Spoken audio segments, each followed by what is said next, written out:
Guys, இதான் அந்த வீடியோவோட கண்டினியூட்டி. பாருங்கள், என்னோட வீட்டு பால்கனி எப்படி இருக்குது பாருங்கள்.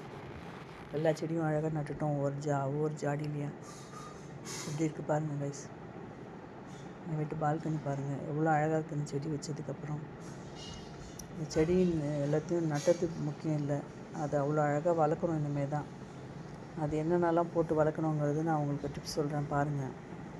ஆக்சுவலாக அந்த செடி வாங்கினப்பவே அவர் என்ன சொன்னார்னா, டிஏபின்னு ஒன்று விற்கும், அதை வாங்கிட்டு போட்டு அது ஒரு எருவு மாதிரி அதை மண்ணில் நல்லா கலந்து நல்லா மிக்ஸ் பண்ணி அதை அந்த மண்ணில் போட்டு அது அந்த அதுக்கப்புறம் இந்த செடி நட்டால் செடி நல்லா வளரும், நல்லா பூ பூக்கும், பூவும் பெருசாக பூக்கும்னு சொன்னார். அவர் சொன்னது இல்லாமல் இன்னொரு டிப்ஸ் நான் அவங்களுக்கு ஒன்று சொல்கிறேன். பேக்கிங் சோடா இருக்கு இல்லையா, baking soda plus white vinegar, இது ரெண்டுமே கரெக்டான ஈக்குவல் குவான்டிட்டியில் எடுத்துக்கணும். எடுத்துகிட்டு ஒரு 100 ml இது எடுக்கணும்னா 100 ml பேக்கிங் சோடா எடுத்துக்கணும். ரெண்டுமே எடுத்துகிட்டு தண்ணியில் மிக்ஸ் பண்ணிவிட்டு அதை கொஞ்சம் கொஞ்சமாக எல்லா செடிக்கும் நம்ம ஊற்றினா நிறைய மொட்டு விடும்.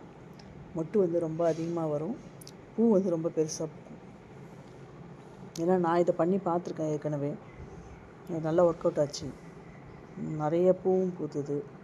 ஆனால் இப்போ அந்த செடி எல்லாத்தையும் இப்போ என்னோடய செகண்ட் ஃப்ளோரில் ஷிஃப்ட் பண்ணிட்டு இப்போ ரோஜா செடி ஃபுல்லாக இங்கே நட்டு, ரோஜா செடி, சாமந்தி, ஹைபிஸ்கஸ்லாம் இங்கே வச்சுட்டேன்.